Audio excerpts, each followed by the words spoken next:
Yeah, that's freezer burn. And no, there's no saving it. I used to freeze my foods the same way as everyone else. Toss it in a container or freezer bag, shove it in there, and hope for the best. But I got sick of wasting my hard-earned money and wasting good food. So I built a simple system. No vacuum sealer, no gadgets, just 3 simple rules that use basic science to freeze better, faster, and thaw without destroying texture. So let's get going, because today we're learning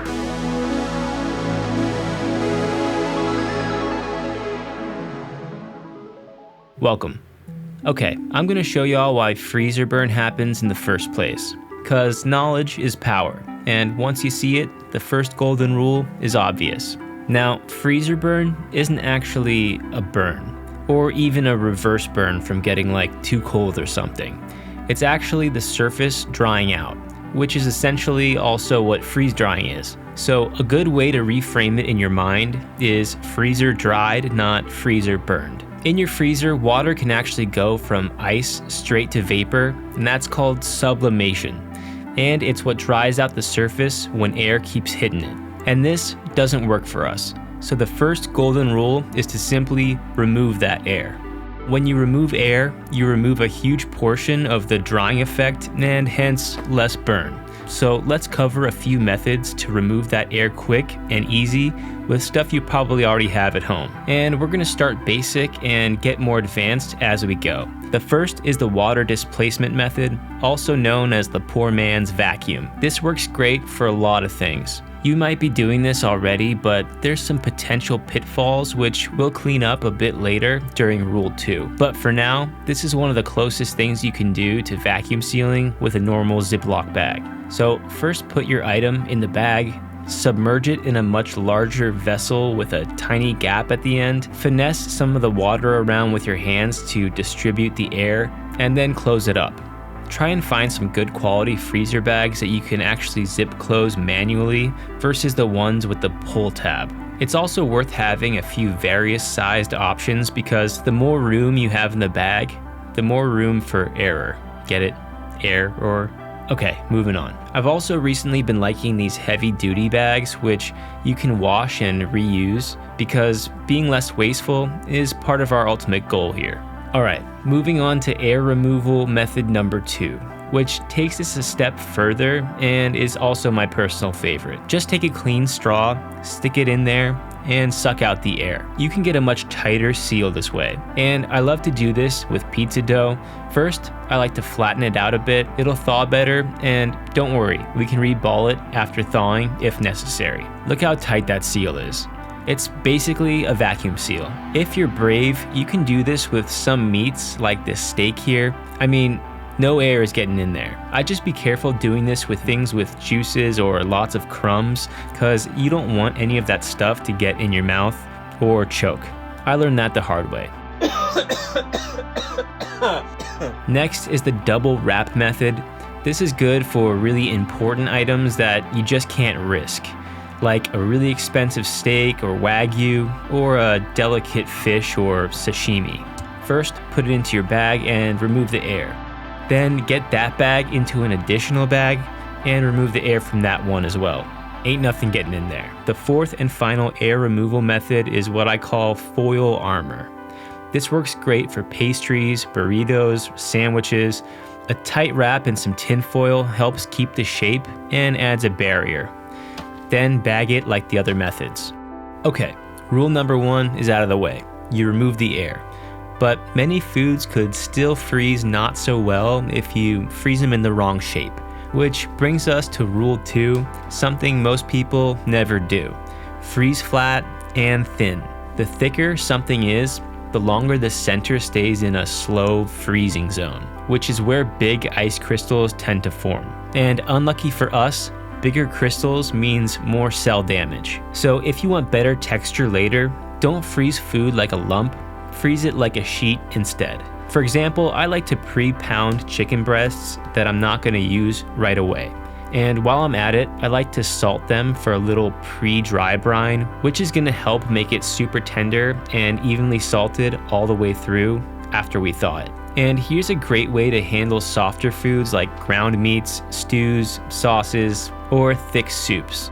First, bag it, then we're going to remove the air by pressing it evenly into the corners. Depending on what it is, sometimes I like to flatten it gently with a wine bottle or something. Then as an option, you can gently press or score them into portions that snap easily so you don't have to use the whole thing. Use the back of a knife gently, just don't puncture the plastic or it's all for nothing. I find that quart-sized freezer bags perfectly fits 1 pound of ground meat spread out. But if you don't have enough coverage, you can refer to the other air removal methods to get the air out. Then, for organization's sake, I like to put what the item is and the date it went into the freezer. You can use some painter's tape and a Sharpie or write directly on the bag. Then, lay it out flat in your freezer, preferably on a sheet pan. The sheet pan does two things. It uses gravity to force a flat and consistent surface, and it helps pull heat out faster because sheet pans are great thermal conductors. AKA they suck the heat out faster than glass or wood. Once they're frozen solid, you can stack them vertically like a culinary library or meat vault, and you're good to go.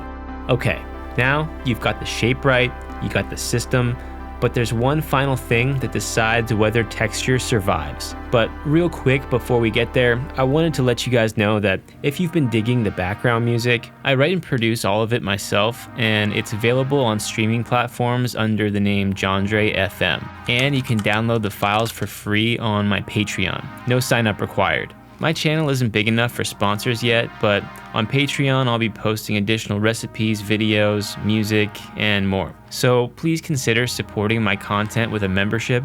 I'll leave a link down below. With my shameless plug out of the way, rule 3 is freeze fast, and that starts with understanding your freezer has cold and hot zones. The coldest area is usually toward the back and near the vents. So I've turned the top of my freezer into a little quick freeze factory. Then I'll move the items down to the other shelves once they're done. The speed matters because the faster that food freezes, the smaller the ice crystals.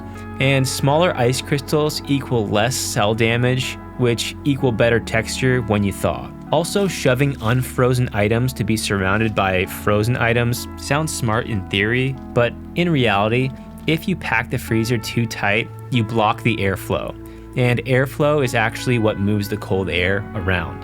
So now it's time to thaw out your perfectly preserved product, but if we're not careful here, we can undo all of our efforts. First off, the best way to thaw is in the fridge overnight. It's slow and it's safe, and it keeps the textures stable. I like to think of it like freeze fast, thaw slow. Now, if you're in a bit of a rush, try a cold water bath. Just keep it sealed, submerge it, and change the water every so often, or leave the sink on a very tiny slow drip. I'd avoid letting it thaw on the counter though. It can pose a bit of a food safety risk because it makes the outside warm while the inside is still frozen. And that's also when texture gets weird and bacteria can start to flourish. And if you really can't wait and you have to have a steak and you need it in your belly like this very moment, you can cook it straight from frozen. America's Test Kitchen has a great video on this, which I'll leave a link to down below. Now for sauces or soups, cooked taco meat or stews, you can go straight into a pan with gentle heat and bring it back without that thawed taste. I like to cover it and keep it moving semi-often so they don't burn on the bottom.